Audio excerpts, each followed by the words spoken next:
Hello नमस्कार दोस्तों, स्वागत है आप सभी का सत्या एक्सलेंट यूट्यूब चैनल पे।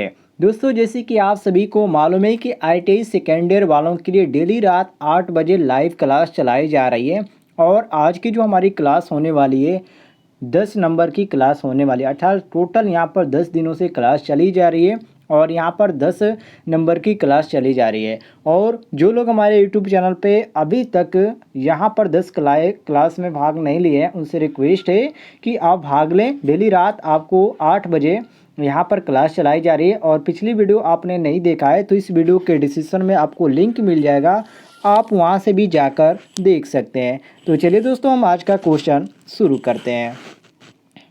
क्वेश्चन नंबर 81 से कह रहा है क्वेश्चन कि स्टार्टिंग के समय किसी डीसी मोटर में विरोधी विद्युत वाहक बल का मान होता है। मात्र दोस्तों आपको क्वेश्चन का आंसर बताने के लिए 5 सेकंड का मौका दिया जाएगा। तो चलिए सभी लोग इसका आंसर बताइए। जैसे कि ऑप्शन दिया गया अनंत, बी ऑप्शन दिया गया उच्च, सी ऑप्शन दिया गया निम्न और डी ऑप्शन दिया गया शून्य। कौन सा ऑप्शन आपको इसमें सही लग रहा है? सभी लोग इसका आंसर बताइए। तो देखिए दोस्तों, स्टार्टिंग के समय किसी डीसी मोटर में विरोधी विद्युत वाहक बल का जो मान होता है शून्य होता है। और विरोधी विद्युत वाहक बल का मान जो होता है हमेशा आर्मेचर विद्युत वाहक बल से कम होता है। अन्यथा हम कह सकते हैं कि आर्मेचर वाइंडिंग में विद्युत धारा प्रवाहित नहीं हो सकेगी और मोटर आपका रुक जाएगी। तो यहाँ पर क्वेश्चन के अनुसार ऑप्शन नंबर डी हमारा बिल्कुल करेक्ट आंसर हो जाएगा। आगे बढ़ते हैं दोस्तों क्वेश्चन नंबर 82 पे। कह रहा है क्वेश्चन किसी कार्यरत डीसी शंट मोटर की घूर्णन गति को उसकी सामान्य गति से कुछ काम करने के लिए क्या कर सकते हैं? पहला ऑप्शन दिया गया आर्मेचर सर्किट का प्रतिरोध बढ़ाया जाता है, बी ऑप्शन दिया गया फील्ड सर्किट का प्रतिरोध बढ़ाया जाता है, सी ऑप्शन दिया गया सप्लाई वोल्टेज का मान बढ़ाया जा सकता है, या डी ऑप्शन दिया गया सप्लाई वोल्टेज का मान घटाया जाता है। कौन सा ऑप्शन इसमें आपको सही लग रहा है? चलिए सभी लोग इसका आंसर दीजिए। ध्यान दीजिएगा दोस्तों, किसी कार्यरत डीसी शंट मोटर की जो घूर्णन गति को हम उसकी सामान्य गति से कुछ कम करने के लिए आर्मेचर सर्किट का जो प्रतिरोध होता है उसको बढ़ाते हैं। और शंट मोटर को लोड रहित अवस्था में यदि चलाया जाता है तो शंट मोटर की स्टार्टिंग जो टार्क है पूर्ण टार्क के लगभग 1.5 कितना दोस्तों 1.5 गुना होता है। इसको ध्यान रखिएगा। तो यहाँ पर क्वेश्चन के अनुसार हमारा सही हो जाता है ऑप्शन नंबर जो ए दिया गया हमारा ए ऑप्शन बिल्कुल करेक्ट आंसर हो जाएगा। आगे बढ़ते हैं क्वेश्चन नंबर 83 पे। कह रहा है क्वेश्चन मोटर की घूर्णन गति के नियंत्रण के लिए टैप्ड फील्ड नियंत्रण विधि का प्रयोग किया जाता है। किस मोटर में किया जाता है दोस्तों?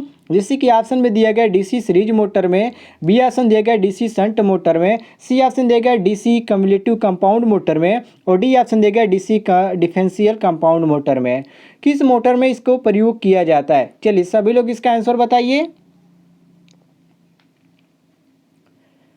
तो ध्यान दीजिएगा दोस्तों, डीसी जो यहाँ पर पूछ रहा है क्वेश्चन, तो इसमें आपका सही हो जाएगा डीसी सीरीज मोटर में। क्यों? क्योंकि दोस्तों मोटर की जो घूर्णन गति को हम नियंत्रण करने के लिए टैप्ड फील्ड जो कंट्रोल विधि का हम प्रयोग करते हैं ये डीसी सीरीज मोटर में ही किया जाता है। और सीरीज मोटर में फील्ड वाइंडिंग आर्मेचर के श्रेणी क्रम में संयोजित होता है और इस विधि में जो फील्ड वाइंडिंग होती है उसमें टेम्पिंग निकाली जाती है जो कि पूरी वाइंडिंग परिपथ में रहने पर ही गति कम रहती है। तो यहाँ पर क्वेश्चन के अनुसार हमारा ए ऑप्शन बिल्कुल करेक्ट आंसर हो जाएगा। क्लियर होगा दोस्तों? आगे बढ़ते हैं हम नेक्स्ट क्वेश्चन पे। क्वेश्चन नंबर 84 पे। कह रहा है क्वेश्चन डीसी शंट मोटर पर लोड बढ़ाने से उसकी घूर्णन गति, मतलब कि यदि हम डीसी शंट मोटर पर यदि लोड बढ़ाते हैं तो उसकी घूर्णन गति पर क्या प्रभाव पड़ता है? तो दोस्तों डीसी शंट मोटर पर लोड बढ़ाने से उसकी जो घूर्णन गति होती है उसकी लोड रहित गति पर 95% तक होती है। चलिए ऑप्शन में देख लेते हैं हम क्या इसमें ऑप्शन दिया गया है बढ़ाने पर क्या होगा। तो यहाँ पर जो आपका बी ऑप्शन दिया गया कुछ घट जाती है, अर्थात यहाँ पर हमारा बी ऑप्शन बिल्कुल करेक्ट आंसर हो जाता है। क्लियर हो गया दोस्तों? नेक्स्ट क्वेश्चन पे आते हैं। क्वेश्चन नंबर 85 पे। कह रहा है क्वेश्चन गति नियंत्रण की सीरीज पैरेलल विधि का प्रयोग किया जाता है। कहाँ पर किया जाता है? सीरीज मोटर में या शंट मोटर में या कंपाउंड मोटर में या ये सभी, मतलब कि ये सभी जगहों पर।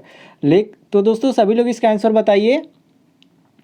देखिए दोस्तों, सीरीज मोटर में जो आपका क्या होता है, गति नियंत्रण की जो सीरीज पैरेलल विधि होती है उसका ही प्रयोग किया जाता है। और इस विधि में सीरीज फील्ड जो वाइंडिंग होती है दो अर्ध भागों में बनाया जाता है, और जो इसकी सामान्य गति होती है और ये सामान्य गति प्राप्त करने के लिए ये दोनों अर्ध भागों को श्रेणी क्रम में संयोज किया कर दिया जाता है। तो यहाँ पर क्वेश्चन के अनुसार हमारा ए ऑप्शन बिल्कुल करेक्ट आंसर हो जाता है। ए ऑप्शन हमारा बिल्कुल सही हो जाएगा। क्लियर हो गया दोस्तों, आगे बढ़ते हैं आप क्वेश्चन नंबर 86 पे। कह रहा है क्वेश्चन, स्टेपर मोटर में प्रयोग किया जाने वाला रोटर होता है। कौन सा रोटर होता है स्टेपर मोटर में जो प्रयोग किया जाता है? बहुत ही सही आंसर कुछ लोग दे रहे हैं। देखिए दोस्तों, जो आपका स्टेपर मोटर होता है उसमें कोई रोटर आपका वाइंडिंग नहीं होती है, पहले तो इसको आप ध्यान रखिएगा। और जिसके कारण ये अधिक विश्वसनीय और रिकॉर्डता भी होती है। तो यहाँ पर हम कह सकते हैं कि इनमें कोई भी मोटर नहीं होती है। तो डी ऑप्शन यहाँ पर हमारा बिल्कुल सही हो जाता है। आगे बढ़ते हैं नेक्स्ट क्वेश्चन पे। क्वेश्चन नंबर 87 पे। कह रहा है क्वेश्चन, डीसी मोटर को स्टार्ट करने पर आप देखते हैं कि वह झटके से चालू होता है, इस प्रभाव का क्या दोष है? आपने कभी डीसी मोटर को स्टार्ट किया होगा तो देखे होंगे वहाँ पर थोड़ा सा जैसे लगता है कि बहुत तेज़ी से स्टार्ट हो रहा है, लेकिन वो आपका शुरुआती में बहुत ज़्यादा टॉर्क की आवश्यकता है, इसलिए होता है। चलिए इसका आंसर बताइए, सभी लोग बताइए। जैसे कि पहला ऑप्शन दिया गया लाइन वोल्टता बहुत कम, या फील्ड वाइंडिंग में लघु परिपथ, या स्टार्टर का कनेक्टेड गड्ढा युक्त पेंट है, या कार्बन ब्रश का ग्रेड गलत है। कौन सा ऑप्शन इसमें आपको सही लग रहा है? तो ध्यान दीजिएगा दोस्तों, डीसी मोटर को स्टार्ट करने पर आप देखते होंगे कि वह झटके से चालू होता है। इसका जो प्रभाव होता है, जो दोष होता है, स्टार्टर का जो कंटेक्ट होता है वो गड्ढा युक्त होता है, इसलिए होता है। इसलिए यहाँ पर हमारा सही हो जाता है ऑप्शन नंबर सी जो दिया गया है, सी ऑप्शन बिल्कुल करेक्ट आंसर हो जाएगा हमारा। क्लियर हो गया दोस्तों, आगे बढ़ते हैं नेक्स्ट क्वेश्चन पे।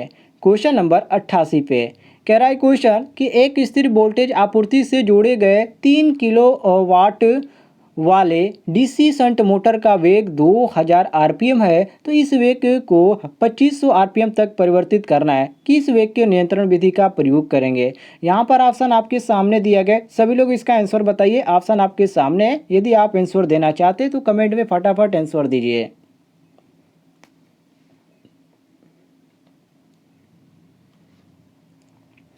तो ध्यान दीजिएगा दोस्तों, एक स्थिर वोल्टेज आपूर्ति से जोड़े गए 3 किलोवाट वाले डीसी शंट मोटर का जो वेग होता है 2000 आरपीएम होता है, और इस वेग को हम 2500 से परिवर्तित करके तो वेग नियंत्रण किया जा सकता है। और इस विधि को हम आर्मेचर के श्रेणी क्रम में रियोस्टेट से जोड़ा जाता है। तो यहाँ पर क्वेश्चन के अनुसार हमारा ऑप्शन नंबर जो डी दिया गया है, यहाँ पर आप देख सकते हैं डी ऑप्शन यहाँ पर हमारा बिल्कुल करेक्ट आंसर दिया गया है। क्लियर हो गया दोस्तों, चलिए आगे बढ़ते हैं नेक्स्ट क्वेश्चन पे। क्वेश्चन नंबर 89 पे। कह रहा है क्वेश्चन कि एक डीसी 3 पॉइंट स्टार्टर में एनबीसी का संबंध श्रेणी से आपूर्ति के आर पार निम्नलिखित से है। जैसे कि ऑप्शन दिया गया आपका आर्मेचर, आरंभिक प्रतिरोधक, या ओवरलोड रिले, या शंट क्षेत्र। कौन सा ऑप्शन आपको इसमें सही लग रहा है? चलिए सभी लोग बताइए। ध्यान दीजिए दोस्तों, एक डीसी 3 पॉइंट स्टार्टर में एनबीसी मतलब कि नो वोल्ट कॉइल का जो संबंध होता है श्रेणी के आपूर्ति में आपूर्ति के शंट के आर पार से होता है। और यह इसको आप ध्यान रखिएगा कि यह एक जो होता है आपका चुंबक होता है। तो यहाँ पर क्वेश्चन के अनुसार हमारा सही हो जाता है ऑप्शन नंबर डी, शंट क्षेत्र। डी ऑप्शन यहाँ पर हमारा सही हो जाएगा। आगे बढ़ते हैं दोस्तों क्वेश्चन नंबर 91 पे।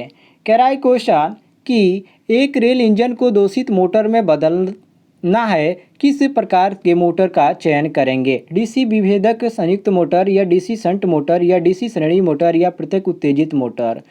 तो दोस्तों, एक रेल इंजन को यदि दूषित मोटर से बदलने के लिए हम करेंगे तो डीसी श्रेणी मोटर का हम चयन करेंगे। और मैंने आपको पिछले वीडियो में बताया था कि डीसी श्रेणी जो मोटर होता है उसका कहाँ कहाँ प्रयोग किया जाता है। मैंने प्लेलिस्ट बना दिया है 10 वीडियो का, आप जाके प्लेलिस्ट चेक कीजिए, वहाँ पर आपको मिल जाएगा, या लिंक आपको इस वीडियो के डिस्क्रिप्शन में मिल जाएगा, आप वहाँ से भी जाकर पुरानी वीडियोज देख सकते हैं। तो यहाँ पर सी ऑप्शन हमारा बिल्कुल करेक्ट आंसर हो जाएगा। क्लियर हो गया दोस्तों, आगे बढ़ते हैं आप क्वेश्चन नंबर 92 पे। कह रहा है क्वेश्चन, एक दिष्ट धारा मोटर। दोस्तों पहले तो इसके बारे में हम जान लेते हैं। देखिए दोस्तों, एक जो दिष्ट धारा मोटर होता है उसमें विद्युत शक्ति को हम यांत्रिक शक्ति में बदल सकते हैं। चलिए ऑप्शन देख लेते हैं, पहले क्या दिया गया उसके अनुसार आपको जानकारी देते हैं। तो यहाँ पर ऑप्शन दिया गया है विद्युत शक्ति को यांत्रिक शक्ति में बदल सकता है, मतलब कि यहाँ पर जो मैं आपको बताया हूँ उसके अनुसार ऑप्शन नंबर ए हमारा सही हो जाता है कि जो आपका डीसी मोटर होता है वो ये डीसी धारा जो मोटर होता है ये विद्युत शक्ति को यांत्रिक शक्ति में बदलता है। ये ऑप्शन करेक्ट हो जाएगा। आगे बढ़ते हैं क्वेश्चन नंबर 93 पे कह रहा है क्वेश्चन, किसी 6 पोल डीसी मशीन में 90 यांत्रिक अंश खाली स्थान विद्युतीय अंश के संगत होते हैं। 90 अंश या 270 या 180 या 45 अंश। चलिए सभी लोग बताइए। ये क्वेश्चन बहुत ही आसान है दोस्तों, आप इसको लगा भी सकते हैं। इसमें जो दिया गया पोलों की संख्या यहाँ पर दिया गया है आपका 6 दिया गया है, और यांत्रिक अंश दिया गया है जिसको हम यहाँ पर इसको हम व्यक्त करते हैं थीटा एम से करते हैं, जो 90 अंश दिया गया है। तो इसको हम थीटा सी सूत्र होता है हमारा, थीटा सी बराबर पी थीटा एम बाई 2। तो यहाँ पर 6 दिया गया, तो 6 गुणे आपका 90 हो जाएगा, जो 90 दिया गया, और बटे में आपका आ जाएगा 2। तो इसको आप भाग दीजिए और इतना आ जाएगा 270 अंश आ जाएगा। तो यहाँ पर ऑप्शन में हमारा भी ऑप्शन बिल्कुल करेक्ट आंसर हो जाएगा। क्लियर हो गया दोस्तों, आगे बढ़ते हैं। क्वेश्चन नंबर 94 पे कह रहा है क्वेश्चन, श्रेणी मोटर में चालक को आधे मान से घटाया जाए तथा अन्य गुणक अपरिवर्तित रहे तो चाल होगी। चलिए सभी लोग बताइए। जो लोग यहाँ पर वीडियोज हमारी पहली बार देख रहे हैं उनसे रिक्वेस्ट है कि चैनल पे नए होंगे तो सब्सक्राइब कर लीजिएगा, इस तरह की आपको डेली वीडियो मिलती रहती है। तो देखिए दोस्तों, श्रेणी मोटर में चालक को आधे मान से घटाया जाने का तथा अन्य गुणक जो अपरिवर्तित रहे तो चाल आपकी 2 गुनी हो जाएगी। मैंने आपको पिछले वीडियो में सूत्र भी इसका बताया था। तो यहाँ पर हमारा सही हो जाता है क्वेश्चन के अनुसार ऑप्शन नंबर जो ए दिया गया है, यहाँ पर 2 गुनी हो जाएगी। तो यहाँ पर हमारा 3 गुनी, चौगुनी और चौथाई दिया गया है। इसको जब हम निकालेंगे तो यह हमारा चौगुनी ही आ जाएगा, अर्थात ऑप्शन नंबर ए ही हमारा यहाँ पर सही हो जाएगा। आगे बढ़ते हैं नेक्स्ट क्वेश्चन पे। क्वेश्चन नंबर 95 पे कह रहा है क्वेश्चन कि कौन सी हानि का पता लगाने के लिए डीसी शंट मोटर पर रेजिस्टेंस टेस्ट किया जाता है। जो रेजिस्टेंस होता है वो किस मोटर के लिए किया जाता है, ताम्र हानि के लिए, या घर्षण हानि के लिए, या भंवर धारा हानि के लिए, या विकिरणित स्ट्रे हानि के लिए। देखिए दोस्तों, जो विकिरणित हानि होती है उसका पता लगाने के लिए डीसी शंट मोटर पर रिटार्डेशन परीक्षण किया जाता है, और ये सिर्फ जो होता है स्टे लॉस, ठीक है, स्टे लॉस ज्ञात करने के लिए किया जाता है। तो यहाँ पर क्वेश्चन के अनुसार हमारा सही हो जाता है ऑप्शन नंबर जो डी दिया गया है, ये डी ऑप्शन हमारा बिल्कुल करेक्ट आंसर हो जाएगा। आगे बढ़ते हैं क्वेश्चन नंबर 96 पे कह रहा है क्वेश्चन कि एकल फेरा कुंडल और 4 पोलों के लिए 58 चालकों वाली एक 3 गुना तरंग कुंडली का औसत पिच होगा। इसको दोस्तों आप उस तरह ज्ञात कर सकते हैं जैसे कि मैंने पिच का मान ज्ञात करने के लिए आपको सूत्र बताया था, जो कि 5वीं या 6वीं वीडियो में आपको देखने को मिल जाएगी।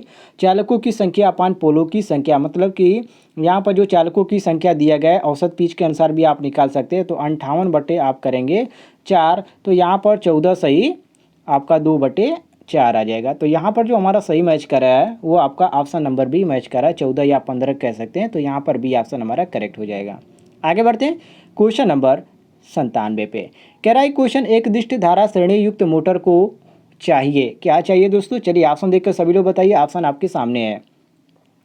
तो देखिए दोस्तों, एक डीसी सीरीज मोटर को हमेशा भार से शुरू होना चाहिए, इसको ध्यान रखिएगा। और डीसी सीरीज मोटर को नो लोड पर स्टार्ट नहीं करना चाहिए, बहुत ही खतरनाक होता है डीसी सीरीज मोटर, इसको आप ध्यान रखिएगा। तो यहाँ पर क्वेश्चन के अनुसार हमारा बी ऑप्शन बिल्कुल करेक्ट हो जाता है कि हमेशा भार से शुरू होना चाहिए जो श्रेणी मोटर होते हैं, डीसी श्रेणी मोटर। आगे बढ़ते हैं हम क्वेश्चन नंबर 98 पे कह रहा है क्वेश्चन कि विद्युत मोटर में आर्मेचर का युग्म कपल किस पर निर्भर होता है। ऑप्शन आपके सामने, कॉइल का क्षेत्रफल, कॉइल में फेरों की संख्या, फील्ड की शक्ति, या उपयुक्त सभी लोग इसका आंसर दें।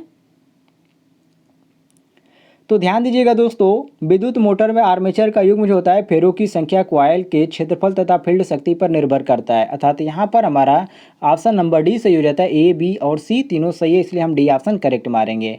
आगे बढ़ते हैं क्वेश्चन नंबर 99 पे कह रहा है क्वेश्चन, डीसी मोटर की गति किससे परिवर्तन से परिवर्तित हो सकती है, क्षेत्र करंट, या आर्मेचर प्रतिरोध, या पूर्ति वोल्टेज, या इनमें से कोई नहीं। दोस्तों यहाँ पर जो आपका दिया गया ऑप्शन नंबर डी बिल्कुल करेक्ट हो जाएगा, इनमें से कोई नहीं। क्यों? क्योंकि डीसी मोटर की जो गति होती है फ्लक्स तथा जो बैक ईएमएफ होता है उस पर निर्भर करती है। तो यहाँ पर हमारा सही हो जाता है ऑप्शन नंबर डी, और इसमें हमारा कोई भी बैक ईएमएफ से अंतर्गत यहाँ पर ऑप्शन नहीं दिया गया, इसलिए यहाँ पर हम डी मारेंगे। आगे बढ़ते हैं क्वेश्चन नंबर 100 पे कह रहा है क्वेश्चन, एक डीसी मोटर की गति। दोस्तों ये बहुत ही आसान क्वेश्चन है। एक डीसी मोटर की जो गति होती है फ्लक्स के व्युत्क्रमानुपाती तथा बैक ईएमएफ के समानुपाती होती है। तो यहाँ पर हमारा सी करेक्ट हो जाएगा कि आपसी ईएमएफ के प्रत्यक्ष और समानुपाती होती है, इसलिए यहाँ पर सी ऑप्शन करेक्ट मारेंगे। तो दोस्तों आज के लिए इतना ही क्वेश्चन कवर किया गया था। उम्मीद है आपको ये क्वेश्चन पसंद आए होंगे। यदि किसी क्वेश्चन में आपको डाउट होता है तो कमेंट में जरूर पूछ लीजिएगा।